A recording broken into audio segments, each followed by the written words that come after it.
Bismillahirrahmanirrahim. Assalamualaikum warahmatullahi wabarakatuh. Perkenalkan, nama saya Aziza Nur Adila dari kelompok 4. Baik, pada hari ini kami dari kelompok 4 akan membawakan materi berjudul segmentasi pasar. Sebelum kelompok kami menyampaikan materi yang akan kami presentasikan, saya akan memperkenalkan terlebih dahulu anggota dari kelompok kami. Nah, anggota dari kelompok kami itu terdiri dari 4 orang. Yang pertama yaitu Ainul Hairani, kemudian yang selanjutnya yaitu Rizky Sri Wahyu, kemudian ada saya sendiri Aziza Nur Adila, dan juga yang terakhir Jumarni. Nah, untuk materi pertama mengenai pengertian segmentasi pasar dan pola segmentasi pasar akan dibawakan oleh saudari Ainul Hairani. Kemudian untuk materi yang ketiga mengenai prosedur segmentasi pasar akan dibawakan oleh saudari Rizky Sri Wahyu. Kemudian materi mengenai dasar segmentasi pasar konsumen dan segmentasi yang efektif akan dibawakan oleh saya sendiri Aziza Nur Adila, dan materi terakhir mengenai pemilihan segmentasi pasar akan dibawakan oleh saudari Jumarni. Baik, langsung saja kita akan mendengarkan materi pertama yang akan dibawakan oleh saudari Ainul Hairani. Assalamualaikum warahmatullahi wabarakatuh. Perkenalkan, nama saya Ainul Hairani. Di sini saya akan menjelaskan tentang segmentasi pasar. Nah, sebelum pemasar melakukan target marketing atau sasaran pemasaran, terlebih dahulu mereka harus melalui 3 tahap utama, yaitu yang pertama market segmentation atau segmentasi pasar, yaitu mengidentifikasi dan memilih-milih kelompok pembeli yang berbeda-beda yang mungkin meminta produk dan atau bauran pemasaran tersendiri. Yang kedua ialah market targeting atau pasar sasaran, yaitu memilih satu atau lebih segmen pasar untuk dimasuki. Dan yang terakhir ialah market positioning atau penetapan posisi pasar, yaitu membentuk dan mengkomunikasikan manfaat utama yang membedakan produk perusahaan dengan produk lain yang ada di pasaran. Selanjutnya saya akan menjelaskan lebih mendetail tentang apa sih itu segmentasi pasar. Nah, di dalam suatu perusahaan tersendiri, segmentasi pasar menjadi suatu strategi guna mengenal minat serta kebutuhan konsumen di dalam pasar tertentu, sehingga mampu menciptakan suatu produk baru atau produk diversification yang sesuai kebutuhan dan minat konsumen tersebut. Adapun beberapa pendapat para ahli mengenai segmentasi pasar, yaitu yang pertama, menurut Gary Armstrong dan Philip Kotler, segmentasi pasar ialah pembagian sebuah pasar atau market menjadi sejumlah kelompok konsumen atau pembeli yang berbeda-beda. Menurut Handoko dan Swata, segmentasi pasar sebagai suatu aktivitas membagi pasar atau market yang mempunyai sifat heterogen ke dalam satuan pasar atau market yang sifatnya homogen.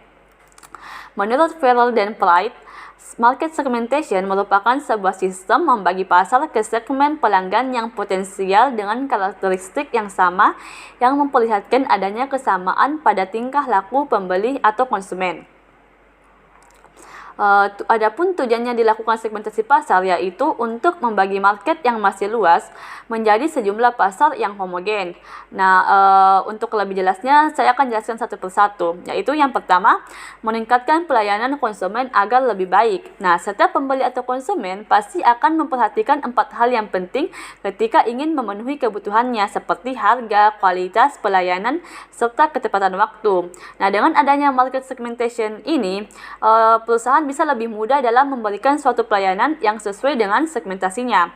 Yang kedua adalah membuat strategi pemasaran dapat lebih terarah. Dengan adanya market segmentation, maka strategi pemasaran pasar homogen bisa lebih terarah, termasuk ketika menyusun harga, produk, distribusi, serta promosi. Selain itu, dengan adanya segmentasi pasar, pengelompokan pasar sebuah perusahaan bisa lebih terarah, termasuk dalam mengarahkan dana serta usahanya ke pasar yang lebih menguntungkan.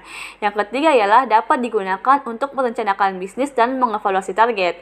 Nah, dengan adanya segmentasi pasar, sebuah perusahaan bisa melakukan evaluasi evaluasi terhadap seluruh kegiatan pemasaran sebelumnya. Nah, tentu saja hal ini dapat membantu perusahaan agar bisa mengetahui strategi pemasaran yang sesuai dengan karakteristik pasar agar bisa menjadi acuan ketika akan membuat perencanaan bisnis ke depannya. Dan yang terakhir adalah dapat mengenal kompetitor. Nah, sesudah perusahaan memahami pembeli yang ada pada segmen pasar, selanjutnya perusahaan juga bisa mengenal siapa saja yang termasuk kompetitor di sebuah segmen yang sama. Selain itu, aktivitas kompetitor juga bisa diketahui oleh perusahaan. Dengan demikian, maka perusahaan bisa mencontoh dan mempelajari strategi pemasaran yang dilakukan oleh kompetitor tersebut agar bisa mengambil perhatian konsumen. Baiklah, selanjutnya saya akan menjelaskan tentang pola segmentasi pasar.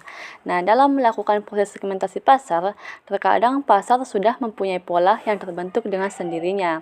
Terdapat 3 pola segmentasi pasar, yaitu yang pertama, preferensi homogen. Nah, preferensi homogen ini menunjukkan suatu pasar di mana semua konsumen secara kasar memiliki preferensi yang sama. Nah, pasar ini tidak menunjukkan segmen secara alami. Atau dengan kata lain, preferensi homogen atau homogeneous preference yaitu keadaan di mana suatu pasar mempunyai preferensi yang sama. Yang kedua adalah preferensi tersebar. Nah, merek pertama yang memasuki pasar kemungkinan mengambil posisi di tengah, sehingga menarik sebagian besar orang. Nah, merek yang berada di tengah akan meminimumkan jumlah total ketidakpuasan konsumen. Pesaing kedua dapat berlokasi di sebelah merek pertama dan bertempur untuk mendapatkan pangsa pasar. Atau dengan kata lain, preferensi tersebar atau diffused preference seringkali terjadi pada kasus ekstrim yang menunjukkan pasar yang sangat beragam, yaitu ketika preferensi pasar tersebar di semua bidang. Dan yang terakhir adalah preferensi terkelompok. Pasar mungkin menunjukkan kelompok preferensi yang berbeda-beda, yang dinamakan segmen pasar alami. Perusahaan pertama di pasar itu memiliki 3 pilihan. Ia dapat mengambil posisi di tengah, berharap dapat menarik semua kelompok. Ia dapat mengambil posisi di segmen pasar terbesar atau pemasaran konsentrasi. Ia dapat mengembangkan beberapa merek dan masing-masing diposisikan di segmen yang berbeda-beda. Atau dengan kata lain, preferensi terkelompok atau clustered preference. Nah, ketika preferensi pasar terbentuk berkelompok dengan pilihan tegas, nah pada saat itu perusahaan dapat melakukan 3 hal, yakni yang pertama, menempatkan diri di tengah dengan mencari irisan beberapa kelompok. Yang kedua, membidik pasar yang berkelompok terbesar. Dan yang ketiga adalah mengembangkan beberapa merek untuk melayani segmen pasar dengan kelompok masing-masing. Terima kasih. Baik, itu tadi materi yang telah dibawakan oleh Saudari Ainul Hairani. Selanjutnya kita akan mendengarkan materi yang akan dibawakan oleh Saudari Reski Sriwahyu. Bismillahirrahmanirrahim. Assalamualaikum warahmatullahi wabarakatuh.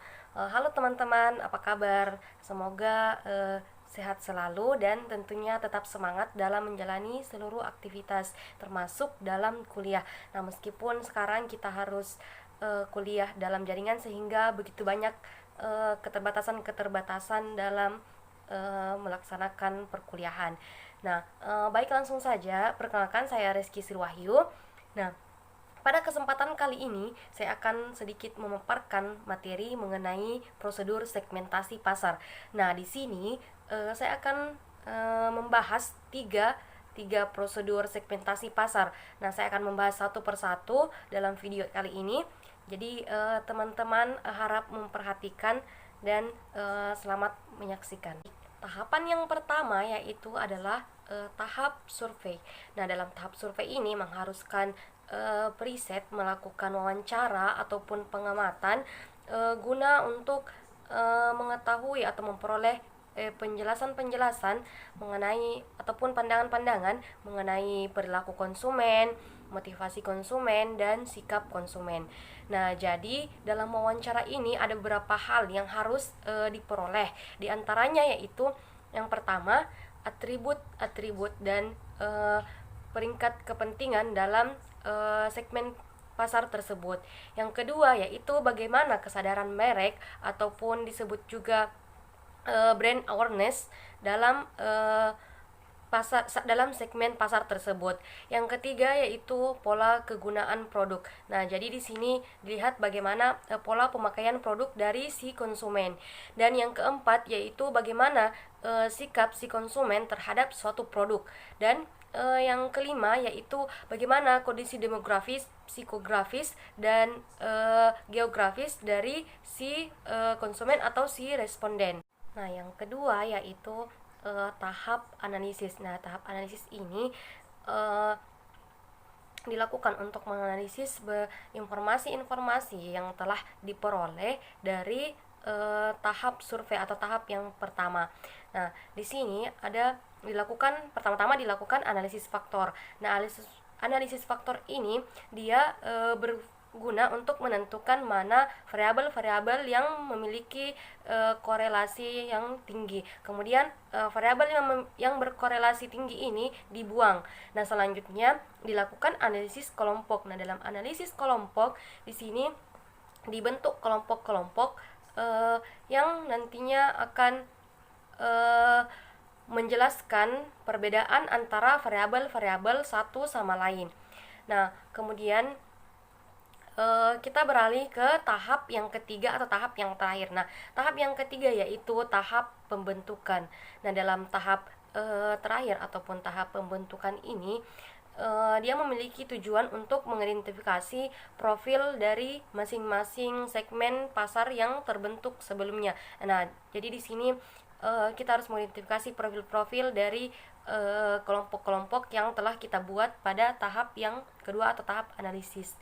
Nah, dalam tahap pembentukan ini kita harus mengidentifikasi mengenai apa saja sikap, perilaku, demografi, psikografi, manfaat ataupun value yang diharapkan dari suatu segmen. Jadi dalam tahap pembentukan ini dia harus menjelaskan terperinci apa saja profil-profil yang ada dalam segmentasi pasar tersebut. Nah, setelah kita mengetahui profil-profil yang ada dalam segmen pasar tersebut, kemudian kita memberi nama berdasarkan pada karakteristik yang paling menonjol dari segmen pasar tersebut.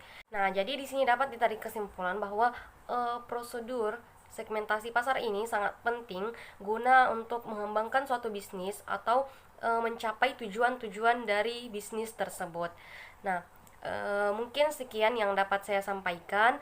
Lebih dan kurangnya mohon dimaafkan. Akhir kata, wassalamualaikum warahmatullahi wabarakatuh. Baik, itu tadi materi yang telah dibawakan oleh Saudari Reski Sri Wahyu. Untuk materi selanjutnya akan dibawakan oleh saya sendiri, yaitu Aziza Nur Adilah. Saya akan menjelaskan mengenai materi dasar segmentasi pasar konsumen. Nah, dasar segmentasi pasar konsumen ini dapat dibagi menjadi beberapa bagian, yaitu kita dapat melihatnya dari segi geografis, kemudian dari segi demografis, kemudian dari segi psikografis, kemudian dari segi perilaku dari konsumen kita. Jadi yang pertama itu dari segi geografisnya.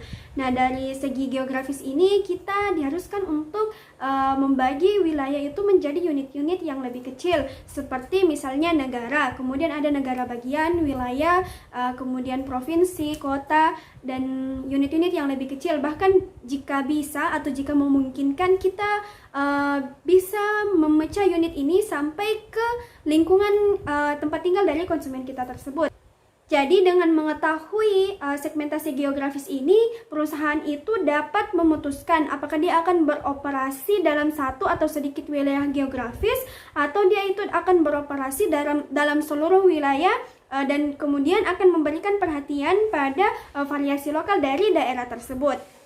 Kemudian yang selanjutnya yaitu dari segi segmentasi demografis.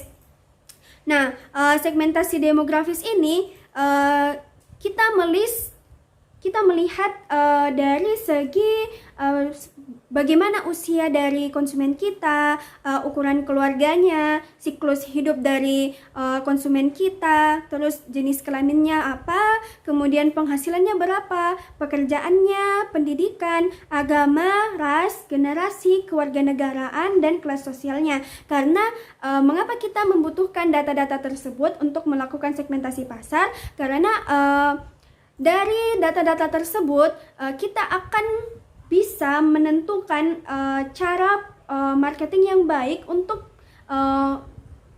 bisa memasarkan produk-produk kita terhadap konsumen yang telah kita sasar tersebut. Kemudian yang selanjutnya yaitu dari segmen psikografis. Nah, dalam segmentasi psikografis ini, pembeli itu dibagi menjadi kelompok yang berbeda berdasarkan gaya hidup dan kepribadiannya akan nilai. Jadi orang-orang dalam kelompok demografis yang sama dapat menunjukkan gambaran psikografis yang sangat berbeda. Seperti misalnya contoh orang-orang yang tinggal pada pemukiman yang kumuh, dia itu terkadang memiliki psikografis yang berbeda terhadap orang-orang yang tinggal di lingkungan tempat tinggal dengan standar hidup yang sangat tinggi. Kemudian yang selanjutnya yaitu segmentasi perilaku. Nah, dalam segmentasi perilaku ini, pembeli itu dibagi menjadi kelompok-kelompok berdasarkan pengetahuan, sikap, pemakaian, atau tanggapan mereka terhadap suatu produk. Banyak pemasaran yakin bahwa variabel perilaku kejadian, manfaat, status pemakai, tingkat pemakaian, status kesetiaan, tahap kesiapan pembeli, dan sikap merupakan titik awal terbaik dalam membentuk segmentasi pasar. Jadi beberapa poin tersebut tadi itu sangat dibutuhkan untuk menentukan dasar segmentasi pasar konsumen, yaitu dari segi segmentasi geografisnya, demografis, psikografis, dan segmentasi perilaku. Jadi dalam melakukan segmentasi pasar ini biasanya orang-orang itu juga menggunakan BMC. Nah, BMC ini atau kepanjangannya Business Model Canvas merupakan representasi secara visual terhadap proses bisnis suatu perusahaan. Jadi di dalam BMC ini akan di-list seperti misalnya siapa target konsumen kita, seperti misalnya dari usianya, pekerjaannya, jenis kelaminnya, hobinya, kemudian dia tinggal di mana, berapa penghasilannya dalam sebulan atau setahun. Jadi memang dalam BMC ini dia itu juga jadi di dalam BMC ini dia juga itu mengandung segmentasi pasar yang dapat kita jadikan sebagai acuan kita pada saat menjalankan sebuah bisnis.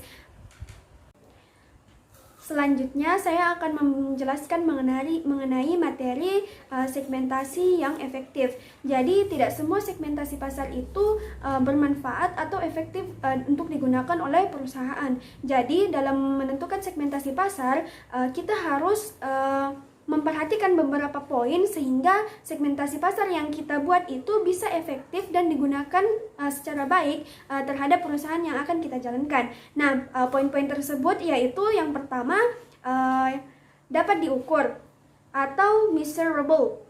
Jadi, segmen pasar itu harus gampang diukur oleh perusahaan kita. Misalnya saja perusahaan dapat dengan mudah mengukur daya beli dari segmen konsumen atau segmentasi pasar yang telah kita tentukan. Kemudian yang selanjutnya yaitu substansial atau besar. Jadi segmen pasar yang kita tentukan itu hendaknya merupakan kelompok homogen yang terbesar yang terdapat di masyarakat. Jadi kita harus memastikan bahwa segmentasi pasar yang kita target itu bisa memberikan keuntungan, kita dapat memperoleh keuntungan yang besar terhadap segmentasi pasar tersebut karena besarnya potensi penjualan yang dapat kita peroleh dari segmen pasar tersebut. Kemudian yang selanjutnya yaitu dapat diakses atau accessible. Nah, segmen dapat diakses ini maksudnya perusahaan bisa dengan mudah mengakses konsumen, dapat dengan mudah melayani dan perusahaan dapat dengan mudah melayani dan juga menjangkau segmen pasar yang telah kita tentukan. Kemudian yang selanjutnya yaitu dapat dibedakan atau differential. Nah, jadi segmen pasar memiliki jadi segmen yang bagus itu yaitu di mana segmen pasar ini dia memiliki respon berbeda terhadap strategi pemasaran perusahaan kita dengan strategi pemasaran perusahaan yang lain. Nah, jadi kita dapat dengan mudah melihat bagaimana respon konsumen terhadap strategi pemasaran pesaing kita. Kemudian hal ini bisa membantu perusahaan untuk mengukur efektivitas pemasaran yang ditawarkannya. Kemudian yang terakhir yaitu actionable. Actionable ini maksudnya dapat diambil tindakan. Jadi program-program yang efektif ini dapat dirumuskan untuk menarik dan melayani segmen-segmen tersebut. Nah, segmen pasar ini bisa menjadi referensi bagi perusahaan untuk menawarkan produk yang dibutuhkan oleh pelanggannya. Mungkin itu saja yang dapat saya sampaikan pada hari ini. Kurang lebihnya mohon dimaafkan. Wassalamualaikum warahmatullahi wabarakatuh. Materi selanjutnya akan dibawakan oleh Saudari Jumarni. Bismillahirrahmanirrahim. Assalamualaikum warahmatullahi wabarakatuh. Perkenalkan, nama saya Jumarni. Di sini saya akan membawakan materi mengenai memilih segmentasi pasar. Setelah mengevaluasi segmen-segmen yang berbeda, perusahaan dapat mempertimbangkan 5 pola pemilihan pasar sasaran, yaitu: yang pertama, konsentrasi segmen tunggal. Perusahaan bisa memilih sebuah segmen tunggal melalui pemasaran yang terkonsentrasi. Perusahaan mendapatkan pengetahuan yang kuat tentang kebutuhan segmen dan memilih posisi pasar yang kuat di segmen tersebut. Contohnya, Volkswagen berkonsentrasi pada pasar mobil kecil dan Porsche berkonsentrasi pada pasar mobil sport. Yang kedua yaitu spesialisasi selektif. Dalam hal ini, perusahaan memilih sejumlah segmen secara objektif. Masing-masing segmen menarik dan memadai. Mungkin terdapat sedikit atau tidak ada sinergi di antara segmen-segmen tersebut, namun masing-masing berpotensi sebagai penghasil uang. Contohnya yaitu penyiar radio yang ingin menarik pendengar muda dan tua. Selanjutnya yang ketiga yaitu spesialisasi produk. Dalam hal ini, perusahaan berkonsentrasi dalam menghasilkan produk tertentu yang dijual ke beberapa segmen. Melalui strategi spesialisasi produk, perusahaan membangun reputasi yang kuat di bidang produk tertentu. Contohnya, perusahaan mikroskop yang menjual mikroskop ke lab kantor pemerintah dan ke universitas. Selanjutnya yang keempat yaitu spesialisasi pasar. Dalam hal ini, perusahaan berkonsentrasi untuk melayani berbagai kebutuhan dari suatu kelompok pelanggan tertentu. Contohnya, perusahaan yang menjual bermacam-macam produk ke lab universitas yang terdiri dari mikroskop, osiloskop, pembakar bunsen, dan lain-lain. Selanjutnya yang kelima yaitu cakupan seluruh pasar. Dalam hal ini, perusahaan berusaha melayani seluruh kelompok pelanggan dengan menyediakan semua produk yang mungkin mereka butuhkan. Biasanya dilakukan oleh perusahaan yang sangat besar. Dalam pemasaran yang tidak terdiferensi, perusahaan mengabaikan perbedaan segmen pasar dan memusatkan kebutuhan pembeli yang bersifat dasar dengan meraih seluruh pasar dengan satu tawaran besar. Dalam pemasaran yang terdiferensi, perusahaan beroperasi di beberapa segmen pasar dan merancang program berbeda bagi masing-masing segmen. Contohnya perusahaan Coca-Cola. Mungkin demikian yang dapat saya sampaikan. Jika ada kekurangan mohon dimaafkan. Assalamualaikum warahmatullahi wabarakatuh. Itulah tadi materi yang telah disampaikan oleh kelompok kami. Kurang lebihnya mohon dimaafkan. Wassalamualaikum warahmatullahi wabarakatuh.